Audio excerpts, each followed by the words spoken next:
تمام تعریفیں اللہ تعالیٰ جل مجدہ الکریم کے لیے، درود و سلام نبی کرم نور مجسم شفیع معظم احمد مجتبیٰ جناب حضرت محمد مصطفیٰ صلی اللہ تعالیٰ علیہ وسلم کی ذات والا صفات کے لیے حمد و صلوات کے بعد، عزیز دوستو، بزرگوں اور بھائیوں، انسان کھائے پیے سوئے جاگے تو اس کے جسم کی ضروریات پوری ہوتی ہیں،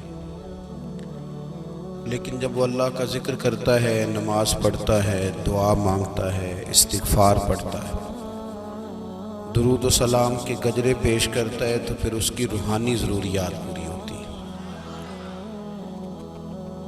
آج جس زمانے میں ہم وقت گزار رہے ہیں، لوگوں کی جسمانی ضروریات پوری کرنے کے لیے، غذائی ضروریات پوری کرنے کے لیے بہت سارے بندوبست کیے جا رہے ہیں، لیکن جتنا لوگ اپنی ظاہری ضروریات میں خود کفیل ہوتے جا رہے ہیں، اتنا ہی زیادہ وہ روحانی طور پر کمزور ہوتے جا رہے ہیں۔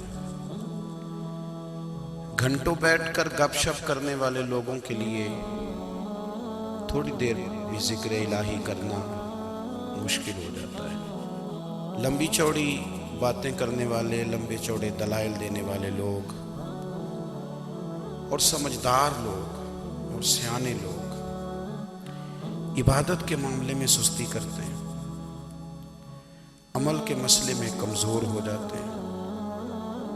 تسبیحات کرنا، وظائف پڑھنا، درود و سلام پڑھنا، کم بولنا، سچی بات کرنا، صبر سے رہنا، شکر کو اپنانا، قناعت اختیار کرنا، حسد، بغض، عداوت سے بچنا، یہ لوگوں کے لیے مشکل ہو جاتا ہے۔ پھر اس کا نقصان یہ ہے کہ معاشرہ ایک عجیب سی بے سکونی اور بے قراری کا شکار ہے۔ جیب میں بہت زیادہ پیسے رکھنے والا، خوش شکل نظر آنے والا، پیٹ بھر کے روٹی کھانے والا شخص بھی ڈھونڈتا پھرتا ہے کہ آخر میں پریشان ہوں کیوں۔ آپ انسانیت کی تاریخ پڑھیں گے تو آپ کو معلوم ہوگا کہ انسان نے کبھی پتھر کی پوجا کی، کبھی معاذ اللہ چاند سورج کی، درختوں کی، بتوں کی پوجا کی۔ معاذ اللہ یہ غلط ڈائریکشن پہ تو چڑھ گیا، لیکن ایسا نہیں ہے کہ کوئی بندہ دنیا میں آیا ہو اور کسی کی اس نے عبادت نہ کی ہو۔ اس لیے کہ اللہ تبارک و تعالیٰ نے جس طرح ہمارے جسم میں کھانے کی طلب رکھی ہے، پینے کی طلب رکھی ہے، سونے کی طلب رکھی ہے، اسی طرح اللہ تعالیٰ نے عبادت کے لیے طلب رکھی ہے جسم میں۔ یہ تو ہوا کہ انسان گمراہ ہو گیا، غلط رستوں پہ چل نکلا، اس نے جھوٹے معبودوں کی طرف معاذ اللہ توجہ کر لی، لیکن وہ کسی نہ کسی کے سامنے جھکتا رہا، کیونکہ اس کے وجود میں طلب تھی، شوق تھا اسے کہ وہ عبادت کرے۔ اللہ تبارک و تعالی جب مسلمان کو توفیق دے اور اللہ کی بارگاہ کی جانب وہ رجوع کرے، تو پھر اس کا رویہ یہ ہونا چاہیے کہ اس کی توجہ ہو اللہ کی جانب۔ ہمارے ہاں تسبیحات پڑھ لی جاتی ہیں اگر کبھی موقع ملے، لیکن وہ خاص انہماک، وہ خاص شوق، وہ خاص ذوق اللہ تبارک و تعالیٰ کی عبادت کا، ایک ہوتا ہے نماز پڑھنا، ایک ہوتا ہے اہتمام کے ساتھ نماز پڑھنا، یعنی ذرا وقت پہ اٹھنا، ذرا صحیح کر کے وضو کرنا، ذرا شوق سے مصلی بچھانا۔ ایک ہوتا ہے تسبیح پڑھ لینا، اور ایک ہوتا ہے ذرا تھوڑا سا نا شوق کے ساتھ اللہ کو یاد کرنا۔ آپ کبھی جو میں نے آیہ کریمہ پڑھی، اس کی آپ شان نزول دیکھیں، نبی کریم صلی اللہ تعالیٰ علیہ وسلم کے نا کچھ صحابہ اللہ کی محبت کے شوق میں حضور کی بارگاہ میں حاضر ہوئے، اور انہوں نے آ کے عرض پتہ کیا کیا؟ عرض کرنے لگے، یا رسول اللہ صلی اللہ تعالی علیہ وسلم سالوں بیت گئے ہیں سجدے کرتے ہوئے، حضور سالوں بیت گئے ہیں تسبیح پڑھتے ہوئے، سالوں بیت گئے کہتے ہوئے کہ سبحان اللہ وہ پاک ہے، ہمیں سالوں بیت گئے یہ کہتے ہوئے کہ اللہ اکبر وہی سب سے بڑا ہے، سالوں بیت گئے کہتے ہوئے کہ الحمدللہ ساری تعریفیں اللہ کے لیے، سالوں بیت گئے اس کی تسبیح کرتے، تحلیل کرتے، تکبیر کہتے۔ حضور اب نہ ہمارا اپنے رب سے ملنے کو جی چاہتا ہے، کبھی اے حقیقت منتظر نظر آ نہ لباس مجاز میں، لاکھوں سجدے تڑپ رہے ہیں میری جبین نیاز میں۔ اور اقبال کہنے لگے کہ تیرے عشق کی انتہا چاہتا ہوں، تو میری سادگی دیکھ کیا چاہتا ہوں، میرا ذرا سا تو دل ہے مگر شوخ اتنا، میں وہی لن ترانی سنا چاہتا ہوں۔ میرا بھی دل کرتا ہے کہ اللہ میں تجھے کہوں میں تجھے دیکھنا چاہتا ہوں، جس طرح حضرت موسیٰ کلیم علیہ السلام نے کہا تھا، اور تو مجھے کہے کہ لن ترانی تو نہیں دیکھ سکتا، ذرا سا تو دل ہے مگر شوخ اتنا، میں بھی وہی لن ترانی سنا چاہتا ہوں۔ پھر کہنے لگے بھری بزم میں راز کی بات کہہ دی، بڑا بے ادب ہوں سزا چاہتا ہوں۔ دیکھو سب لوگوں کے بیچ ہی میں نے یہ کہہ دیا۔ میرے عزیز صحابہ نا شوق میں، کتنے سارے لوگ ہیں آپ، کتنی ماشاءاللہ بڑی تعداد میں آپ آئے، ہم بھی کبھی اس شوق میں گئے ہیں کہ ہمارے رب کو دیکھنے کو دل چاہتا ہے، ہمارا جی چاہے وہ کبھی ہمیں ملے، ہم کبھی اس کی زیارت کریں، اس کی بارگاہ کرم میں ہم حاضر ہوں۔ صحابہ نے عرض کیا یا رسول اللہ صلی اللہ تعالی وسلم ہمارا رب کہاں ہے؟ ہمارا نا اپنے رب کو دیکھنے کو جی چاہتا ہے۔ جب صحابہ نے یہ عرض کیا تو اللہ نے قرآن مجید نازل کیا، فرمایا وَإِذَا سَأَلَكَ عِبَادِي أَنِّي فَإِنِّي قَرِيبٌ، محبوب جب میرے بندے آپ کی بارگاہ میں آ کے میرے بارے میں پوچھیں نا تو ان سے کہہ دینا میں ان کے قریب ہی ہوں، قریب ہی ہوں۔ دلیل کیا ہے؟ بھائی اذا دان، یہ جب بھی مجھ سے دعا مانگیں گے میں ان کی دعاؤں کو قبول فرماؤں گا، میں ان کے قریب ہوں، میں ان کے قریب ہوں، یہ جب بھی دعا مانگیں گے نا میں قبول کروں گا، میں ان کے قریب ہوں۔ اللہ تبارک و تعالیٰ کے بندے اللہ سے محبت کرتے، رب کی بارگاہ میں جھکتے، اس کو اپنے دکھ سناتے، اس کے پیارے محبوب صلی اللہ تعالیٰ علیہ وسلم کا وسیلہ لے کے اس کے حضور حاضر ہو جاتے، پیشانیاں سجدوں سے روشن ہوتی۔ ہم نا ہر چیز کے لیے وقت نکالتے ہیں، ہر چیز کے لیے، لیکن عبادت کے لیے وقت نہیں نکالتے۔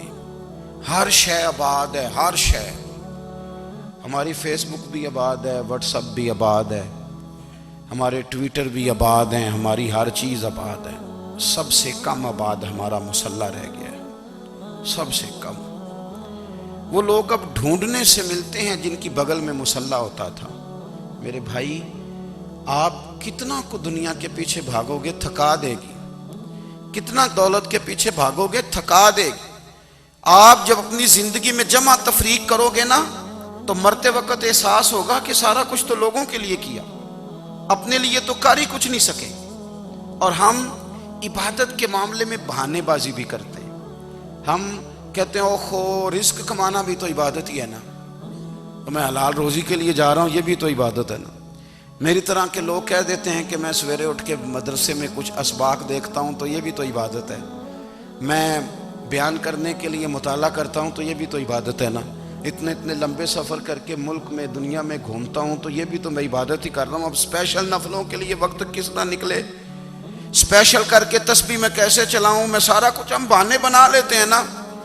میرا سوال یہ ہے کہ یہ ساری باتیں صحابہ کو، نبی کریم کو، دیگر لوگوں کو بھی تو پتہ تھی نا، لیکن آپ غور تو کریں 23 سال حضور کو وقت ملا، مختصر وقت ظاہراً تبلیغ کرنے کے لیے، پوری دنیا میں دین بھی پھیلانا ہے۔ گھر میں 11 ازواج ہیں، 4 بیٹیاں ہیں، ان کی اولادیں، سارے کام کاج بھی دیکھنے ہیں، لیکن سیدہ طیبہ طاہرہ حضرت عائشہ صدیقہ رضی اللہ تعالیٰ عنہ فرماتی ہیں سارا دن تبلیغ کرتے، ہر غلام کے دکھ سنتے، گھر میں آتے تو اپنے گھر والوں کا خیال کرتے، کام میں ہمارا ہاتھ بٹاتے۔ قربان جاؤں، کہتی ہیں زمانہ سارا سو جاتا لیکن آمنہ کے لال مصلی بچھا لیتے۔ دنیا سو گئی ساری، سب سو گئے، جو خدام تھے، وہ جو غلام تھے، وہ سو گئے۔ صحیح مسلم میں لفظ ملیں گے، سیدہ پاک فرماتی ہیں او میرے نبی کے غلاموں، میں نے یہ رنگ بھی دیکھا ہے کہ حضور نے اتنا کھڑے رہے، اتنا قیام کیا، اتنا قیام کیا کہ مقدس پیروں میں ورم آ گئے، سوج گئے پیر، اتنے بڑے۔ دل پہ ہاتھ رکھ کے نہیں بتا سکتا کہ میرے کبھی نماز میں پیر سوج گئے ہوں، کوئی نہیں بتا سکتا۔ بچوں کی روٹی کماتے تھک گئے بات الگ ہے، ہم سیر کرنے گئے تو تھک گئے بات الگ ہے، لیکن عبادت میں یہ بھی تو مسلم شریف ہے نا، یہ بھی تو دین ہے نا، یہ بھی تو حضور کی سنت ہے، یہ بھی تو وہ چیز ہے جو کریم کی آنکھوں کی ٹھنڈک ہے۔ سیدہ فرماتی ہیں پیروں میں ورم آ گئے، اور ساری رات ہی حضور نے نماز پڑھی اور ایک ہی آیت بار بار دہرائی۔ مسجد نبوی میں بلال حبشی نے فجر کی اذان دے دی اور حضور ابھی مصلی پہ تھے، کریم فارغ ہوئے۔ میں نے عرض کی یا رسول اللہ صلی اللہ علیہ وسلم، آپ کے تو صدقے اللہ اگلے پچھلوں کے گناہ معاف کرے گا، تو آپ اتنی آہوزاری کیوں فرماتے ہیں؟ آپ تو شفیع ہیں، آپ تو انبیاء کے امام ہیں۔ تو حضور نے فرمایا عائشہ تم نے گنوایا ہے نا میرے اللہ کی مجھ پر کتنی رحمت ہے، افلا اکون عبدا شکورا، فرمایا اگر اس نے اتنی نعمتیں دی ہیں تو کیا میں اس کا شکر گزار بندہ نہ بنوں؟ میں شکر گزار بندہ نہ بنوں اس کا؟ پھر اگر اتنی نعمتیں اس نے دی ہیں، مجھے اتنا نوازا ہے، تو پھر میں اس کے سامنے سجدے نہ کروں؟ او میرے بھائی، بڑے قابل فخر لوگ ہیں ہم کہ ہم نبی پاک کے غلام ہیں، ہم قابل فخر ہیں کہ نبی کریم کے غلام ہیں۔ کیا کبھی اس غلامی کے شکرانے میں بھی 2 نفل پڑھے کہ یا اللہ تیرا شکر ہے تو نے ہمیں حضور کا غلام بنایا ہے؟ یاد رکھیں کہ اپنی روحانی زندگی کو آباد کریں، استغفار پڑھیں، تسبیحات کریں۔ حضرت عبداللہ ابن عمر رضی اللہ تعالیٰ عنہ حضرت عمر کے صاحبزادے، مکہ مکرمہ میں ان کی قبر ہے۔ میں نے جب انہیں پڑھا تو مجھے ان سے بڑا پیار ہو گیا، لیکن آپ کو پتہ ہے وہاں جا کے کسی شخص کا مزار تلاش کرنا یا پوچھنا ایک مشکل کام ہوتا ہے۔ تو ایک دفعہ میں مکہ شریف میں حاضر تھا، تو ایک گاڑی والا ڈرائیور مجھے کہنے لگا کہ مولانا میں آپ کو جانتا ہوں، مجھے آپ سے محبت ہے، ایک بات بتاؤں آپ کو؟ میں نے کہا بتاؤ۔ کہنے لگے حضرت عبداللہ ابن عمر کی قبر دیکھنی ہے۔ میں نے کہا یہ تو نہیں کہہ رہا، یہ کسی نے بندوبست کرایا ہے، یہ اللہ نے تیرے دل میں بات ڈالی ہے، یہ ہو گیا تو لے چل مجھے۔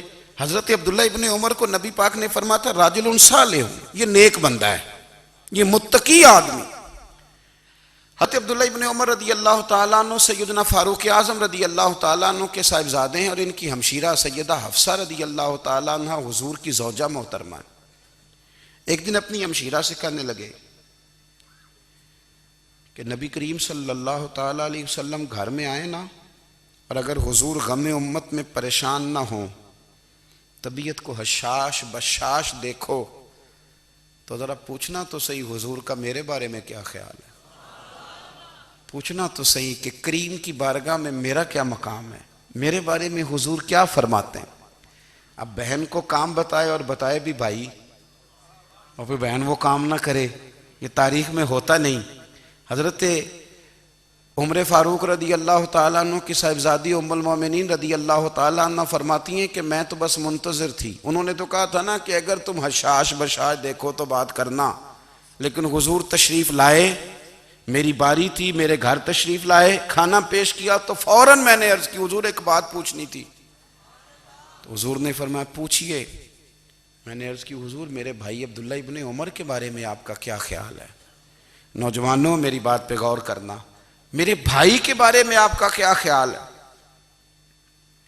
تو نبی کریم صلی اللہ تعالیٰ علیہ وآلہ وسلم نے میری طرف دیکھا، اور پھر حضور زیر لب تھوڑا مسکرائے، اور بریلی کے امام کہتے ہیں کہ حضور مسکرا دیتے تھے نا تو جو بڑا دکھی ہوتا تھا وہ بھی ہنس پڑتا تھا۔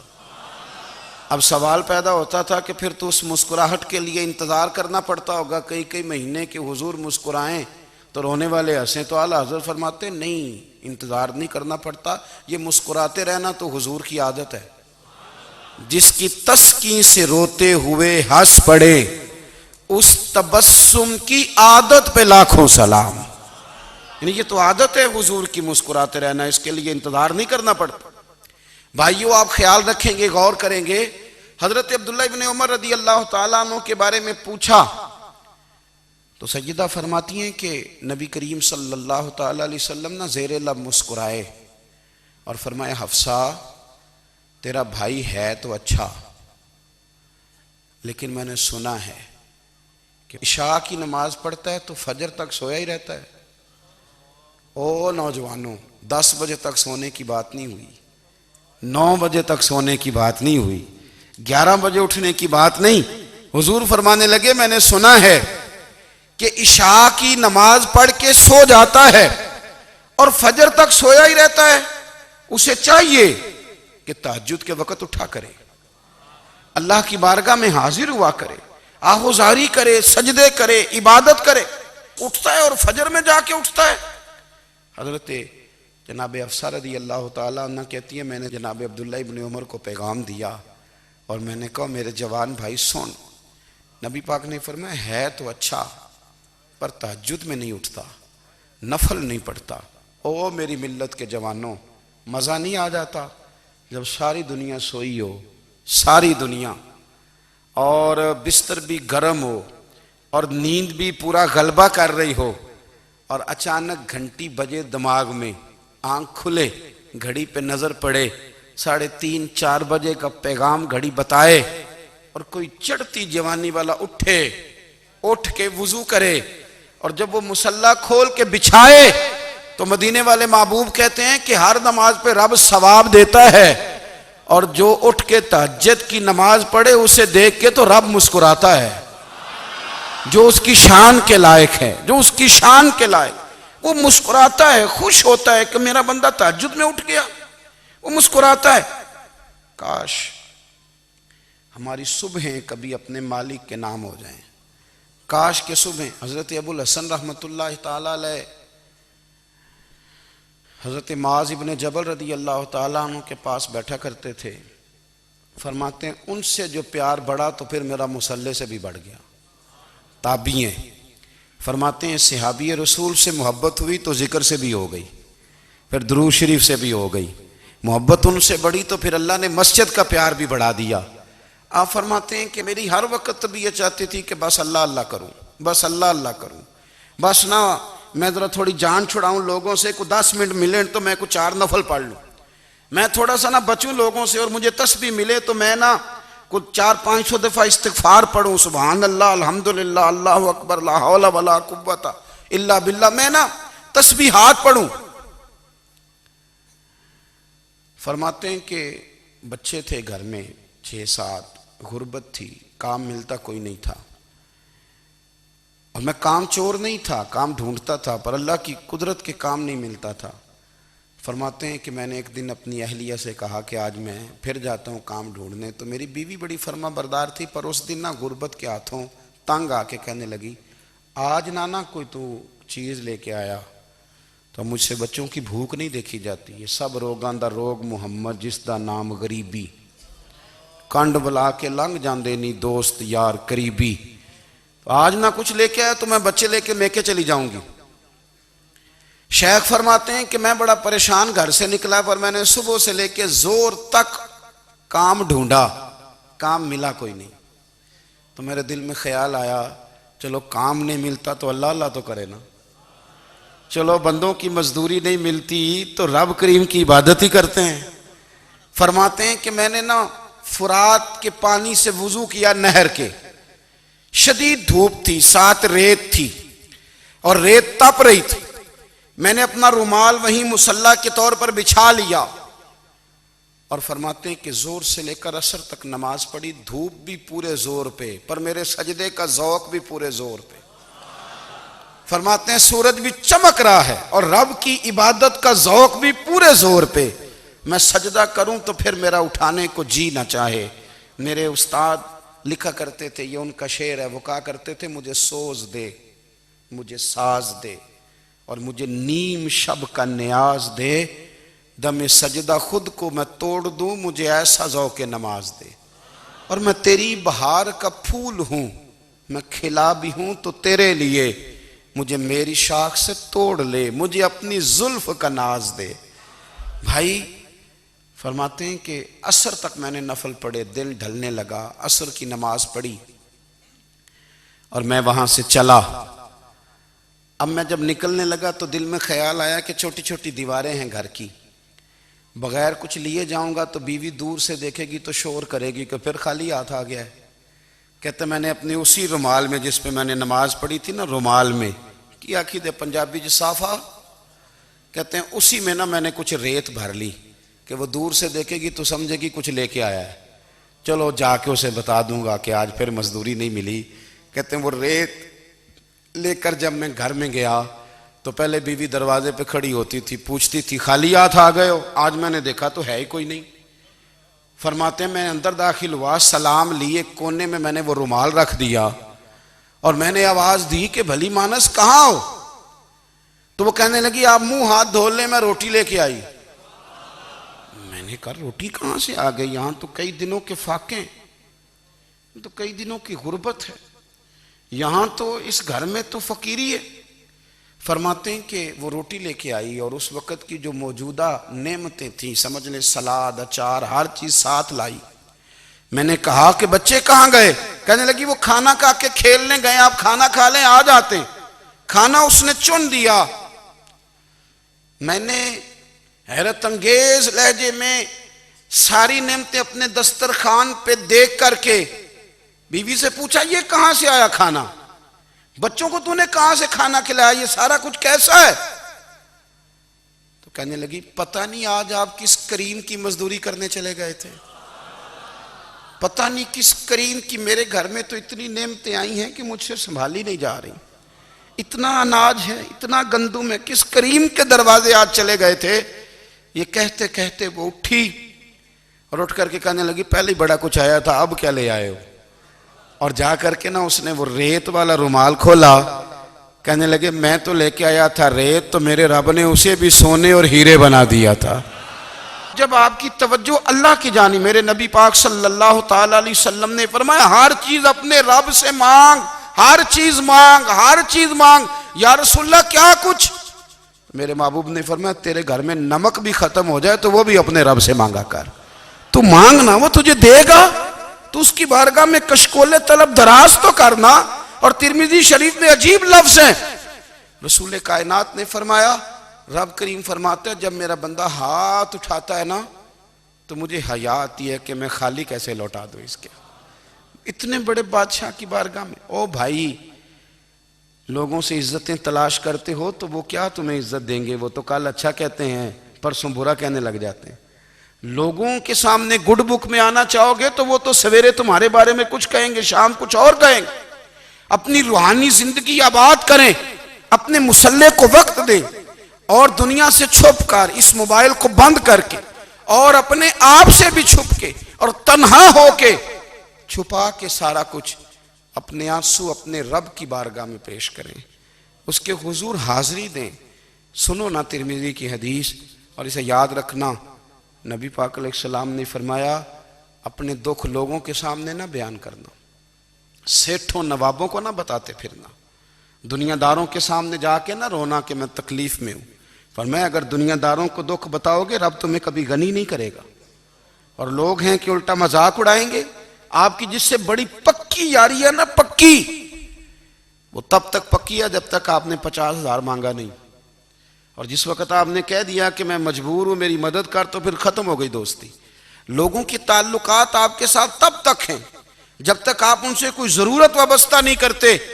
کریم محبوب فرمانے لگے بندوں کے سامنے دکھ نہ بیان کرنا، اللہ تجھے کبھی غنی نہیں کرے گا۔ تو اپنے دکھ اپنے رب کو بتا، تو دعائیں مانگ، تو اس کی بارگاہ میں حاضر ہو، تو اس کے حضور عرض کر۔ فرمایا اپنے دکھ اپنے رب کو بتا، وہ جلدی کرے یا دیر سے کرے تجھے ساری دنیا سے بے نیاز کر دے گا، تجھے کسی کا محتاج نہیں رہنے دے گا۔ اپنے مسلح کو، اپنی دعاؤں کو. ایک بزرگ فرماتے ہیں میں نے دعا مانگنے کا طریقہ اپنی بیوی سے سیکھا. دعا مانگنے کا طریقہ اپنی، سیکھنے والے تو اپنے بچوں سے بھی سیکھ لیتے ہیں، سیکھنے والے تو ہر ایک سے سیکھتے ہیں. وہ کہتے ہیں میں نے دعا مانگنے کا سلیقہ اپنی بیوی سے سیکھا ہے. حضرت وہ کس طرح؟ فرمانے لگے میری بیوی نے نا مجھے کوئی کام بتایا، کچھ پیسوں کی ضرورت کے لیے کہا، تو میں نے اسے کہا کہ بھئی ابھی میرے پاس نہیں ہے، کچھ دنوں میں آتے ہیں تو میں دے دوں گا. عورتوں کی عادت ہوتی ہے وہ بار بار یاد کراتی ہیں. 2-4 دنوں کے بعد پھر اس نے کہا حضرت وہ میں نے کہا تھا کچھ پیسے، میں نے اسے کہا کہ ابھی میرے پاس نہیں ہے، کچھ دنوں میں ملتے ہیں تو میں تمہیں دے دوں گا. اس نے کچھ دنوں کے بعد پھر کہا حضور وہ میں نے کچھ پیسے کہے تھے.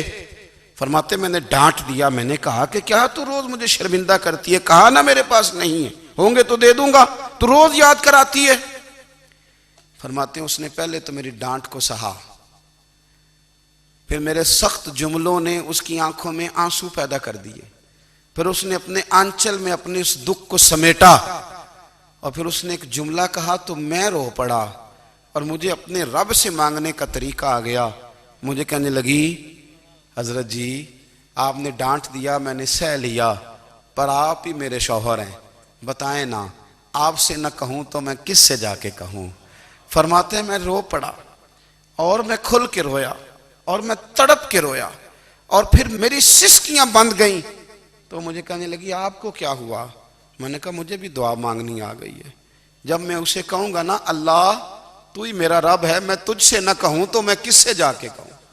میں کیوں کسی بندے سے سوال کروں؟ میں کیوں کسی دنیا دار سے کہوں؟ میں تیرے بندوں کا، نیک بندوں کا وسیلہ لے کے، تیرے محبوب کی غلامی لے کے تیری بارگاہ میں آئیں، تجھ سے نہ مانگوں تو کس سے مانگوں؟ سمجھ آ گئی ہے. جب میں اس رنگ میں مانگوں گا تو پھر رب میرے اوپر بڑا ہی فضل فرمائے گا، وہ میرے اوپر بڑی رحمت کرے گا، وہ میرے لیے آسانیاں کرے. عزیز دوستو ہم اس طرح کرنے لگ گئے ہیں کہ ہم نے نا اپنے تعلقات پر اعتماد کرنا شروع کر دیا ہے. میرے تعلقات بہت ہیں. ہم نے اپنی دولت پر اعتماد کرنا شروع کر دیا ہے، میرے پاس دولت بہت ہے. ہم نے اپنے علم پر، اپنی شہرت پر اعتماد کرنا شروع کر دیا ہے کہ میرے پاس فلاں چیز بہت ہے.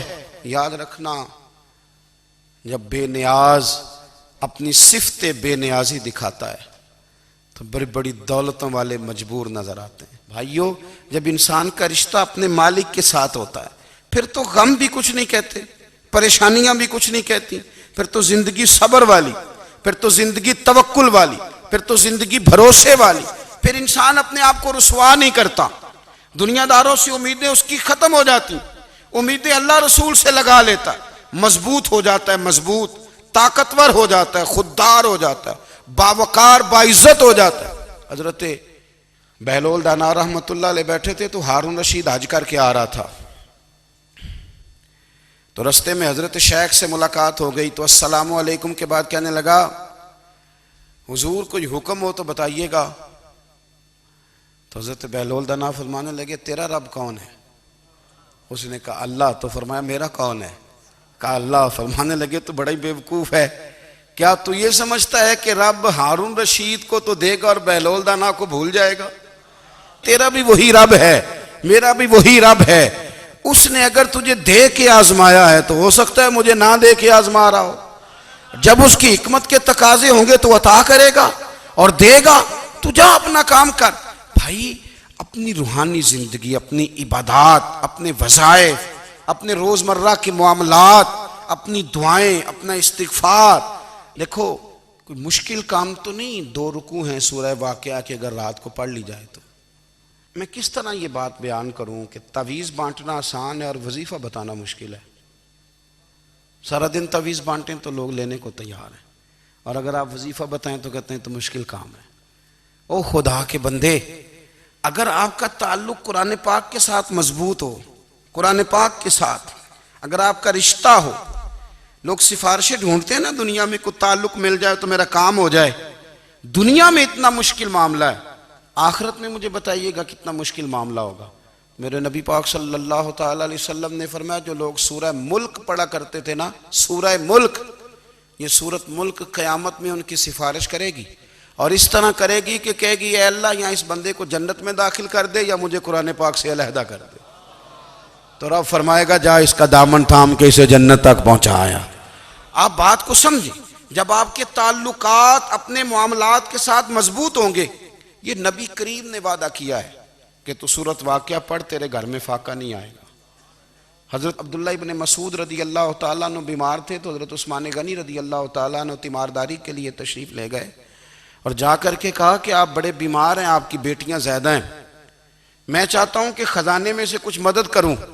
تو سیدنا عبداللہ ابن مسعود رضی اللہ تعالیٰ عنہ اٹھ کے بیٹھ گئے اور کہنے لگے امیر المومنین، اللہ آپ کو میری طرف سے، میری بیٹیوں کی طرف سے بہتر صلہ دے، میری بیٹیوں کو کسی خزانے کی ضرورت نہیں، میں نے انہیں خزانہ دے دیا ہے۔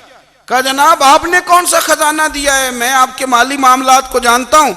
تو فرمانے لگے امیر المومنین، میرے نبی کریم نے فرمایا ہے جو سورت واقعہ پڑھے اسے کبھی فاقہ نہیں آتا، میں نے بیٹیوں کو یاد کرا دی ہے، یہ خزانہ میں نے انہیں دے دیا ہے۔ وہ سارے والدین سنیں جو بیٹیوں کے لیے پریشان رہتے ہیں۔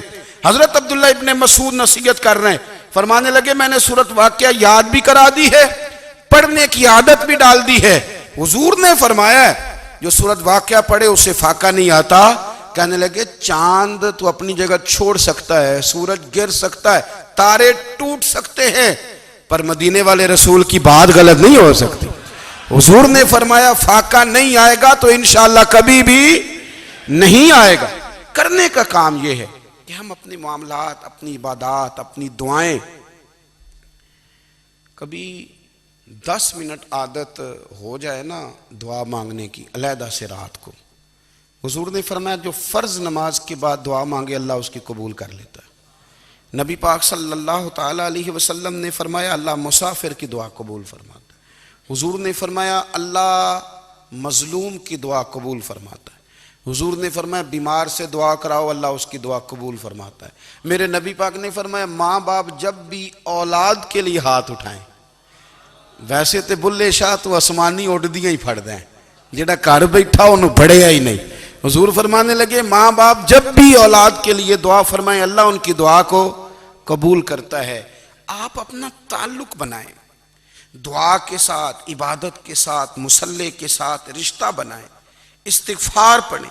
صلاح الدین ایوبی صلیبی جنگوں میں تھے،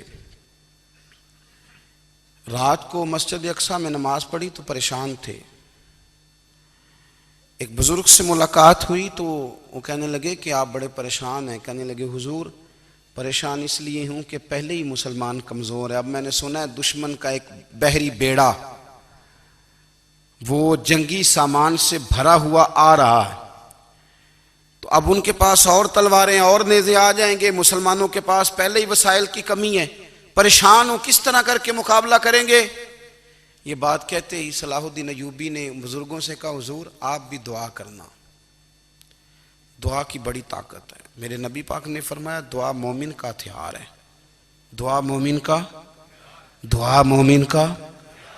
حضور نے فرمایا تقدیر کو سوائے دعا کے کوئی چیز نہیں بدل سکتی، دعا مومن کا ہتھیار ہے، یہ کافر کے پاس کوئی نہیں، یہ ہتھیار ہے مومن کا۔ اللہ کرے آپ کو سمجھ آئے، پھر سنیں کئی بار کہہ چکا ہوں یہ ہتھیار ہے۔ کافر کے مقابلے میں جو تیرے پاس سب سے بڑا ہتھیار ہے وہ دعا ہے۔ دعائیں کرانی چھوڑ دی، کرنی چھوڑ دی، لینی چھوڑ دی۔ حضرت سیدنا انس بن مالک رضی اللہ تعالیٰ عنہ فرمایا کرتے تھے میں نے وہ رنگ دیکھا ہے جب حضور دعا مانگتے تھے اور حضور کی مقدس آنکھوں میں آنسو بھی ساتھ ہی بہا کرتے تھے، میں نے وہ انداز دیکھا ہے۔ تو صلاح الدین ایوبی بزرگ سے کہنے لگے آپ بھی دعا کیجیے، اور خود رونے لگے اور سر سجدے میں رکھ کے رونے لگے، اور عشاء سے لے کر فجر تک روئے، خوب روئے۔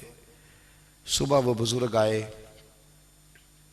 تو صلاح الدین ایوبی کا خوبصورت اور ہنستا ہوا چہرہ دیکھا، کہنے لگے آپ بڑے خوش ہیں، رات تو میں نے بڑے روتے ہوئے دیکھا تھا۔ تو کہنے لگے حضور وہ جو بحری بیڑا آ رہا تھا نا وہ پانی میں ڈوب گیا ہے، اب وہ نہیں آ رہا، ابھی خبر آئی ہے تو میں بڑا خوش ہوں۔ بزرگ کہنے لگے اٹھ سینے سے لگ، اور سن ایک بات، وہ بحری بیڑا پانی میں نہیں ڈوبا، وہ تیرے آنسوؤں میں ڈوب گیا ہے۔ وہ جو تو رات رویا ہے نا رب کریم کی بارگاہ میں تو وہ ڈوب گیا ہے۔ بھائی اپنا مصلی کا، عبادت کا، وظائف کا، اللہ اللہ کا سلسلہ اس کو مضبوط کریں، اپنی دعاؤں کے تعلق کو مضبوط کریں۔ دعائیں بڑے انقلاب برپا کر دیتی ہیں۔ ہم تھوڑے تھوڑے نا جب سے خشک ہوئے ہیں نا، خشک، اور میری تو جماعت ہی صوفیاء کی جماعت تھی، ہم تو داتا علی اجمیری کی جماعت سے، ہم تو خواجہ اجمیری کی جماعت سے، ہم تو شیخ احمد فاروق سرہندی کی جماعت سے، ہم تو صوفیاء کی جماعت۔ ہماری جماعت نے بھی وہ تعلق جو ہمارے بزرگوں نے بنایا تھا۔ بزرگ اللہ کے قریب کیسے جاتا ہے؟ ہمارے یہاں نا بہت سارے لوگ کہتے ہیں جی نظر ہو گئی تو کام ہو گیا۔ بھئی جو بخاری مسلم میں طریقہ ہے نا اللہ کا قرب پانے کا، وہ تو نفل ہے۔ نبی کریم علیہ السلام نے فرمایا بندہ نفلوں کے ذریعے رب کے قریب جاتا ہے، اور اتنا قریب جاتا ہے کہ پھر اللہ اس کی زبان بن جاتا ہے، اللہ اس کی آنکھیں بن جاتا ہے، کان بن جاتا ہے، ہاتھ اور پیر بن جاتا ہے۔ تو یہ تو عبادت ہے، یہ تو اللہ کی بارگاہ کی حاضری ہے جو آپ کو اللہ کے قریب کرے گی۔ تو اپنے نماز کو اہمیت دے کے ادا کریں، نمازیں موبائل بند کر کے ادا کریں۔ لیکن نا کچھ لوگ کہتے ہیں مجھے ٹائم نہیں ملتا نماز کا، تو میں کہتا ہوں یہ آپ نے بڑی جرت کی بات کی ہے۔ مجھے کو میرا پیر بھائی کہہ دینا میرے پاس ٹائم نہیں آپ کو ملنے کا، تو میں کہتا ہوں آج کے بعد آنا ہی نہ۔ تو کیا سمجھتا ہے، تو بہت بڑا آدمی ہے، تیرے پاس ٹائم نہیں ہے اور ہمیں ملنے کا ٹائم، موج کر۔ تو آپ نے اللہ رسول کو کہہ دیا ٹائم نہیں۔ اور عجیب فلسفہ ہے نا، کہا جائے نماز پڑھنے آؤ تو کہتے ہیں کپڑے ٹھیک نہیں، اور کہا جائے کہ آؤ ذرا دعوت پہ چلیں تو کہتے ہیں 1 منٹ ٹھہر میں کپڑے بدل کے آیا۔ نماز کے لیے کہا تو کہتے ہیں ٹھیک نہیں، دعوت کے لیے کہا تو کہتے ہیں میں ذرا تیاری کر لوں، یوں جانا مناسب نہیں۔ یہ معاملہ ٹھیک نہیں۔ رب تو فرماتا ہے کہ جب تم مسجد میں آ تو زینت اختیار کر کے آ، خوب ذوق سے دعا مانگیں، خوب شوق سے نماز پڑھیں، خوب استغفار کا مزاج بنائیں۔ آپ لوگوں کے بیچ رہ کے سوکھ حاصل کرنا چاہتے ہیں، لیکن آپ کو پتہ ہے کئی مہینے غار حرا میں رہنا بھی مدینے والے محبوب کا طریقہ ہے۔ ہر سال اعتکاف بیٹھنا الگ سے، یہ بھی حضور کا طریقہ ہے۔ مسجد نبوی کے اندر دروازہ کھلتا تھا نبی کریم کا، پر گھر کے اندر نفل پڑے نبی پاک نے۔ اور حضور فرماتے ہیں کچھ نفل نماز گھر میں بھی پڑھا کرو، گھر کو قبرستان نہ بناؤ۔ ہمارا گھر اللہ کے ذکر سے آباد ہوگا اگر ہم نماز پڑھیں گے نا۔ میں جب سنت پڑھنے کے لیے گھر میں کھڑا ہوتا ہوں تو میرا جو 2.5-3 سال کا بیٹا ہے نا، وہ بھی میرے ساتھ نماز پڑھنی شروع کر دے۔ اسے پتہ کوئی نہیں نماز کیا ہوتی ہے، لیکن وہ بھی نا سجدہ نہ بھی کرنا ہے تو ساتھ لیٹ ضرور جاتا ہے۔ پتہ چلا بچے لیکچر دینے سے نماز نہیں پڑھتے، نماز شروع کر دیں تو بچے بھی شروع کر دیتے ہیں۔ ہم جب پریشان ہوتے ہیں تو لیکچر دیتے ہیں، تو لیکچر تو باہر شاید چل جائے، گھر میں کیسے چلے گا؟ گھر میں تو عمل چلے گا۔ تو میرے عزیز، آج کے اس روحانی اجتماع میں ہمارے دوستوں نے جو محنت کی، ہم نے بار بار اپنی نیت سے پوچھا خدا ہمیں معاف کرے اگر کوئی ذاتی شہرت ہے، کوئی ہمارے ذاتی مفادات ہیں، رب ہمیں ہدایت دے۔ ہماری یہ خواہش تھی کہ روحانی اجتماع ہمیں تھوڑا سا اللہ اور اس کے رسول کے جانب مائل کرے، کچھ ہمارا رشتہ مصلی کے ساتھ مضبوط کرے۔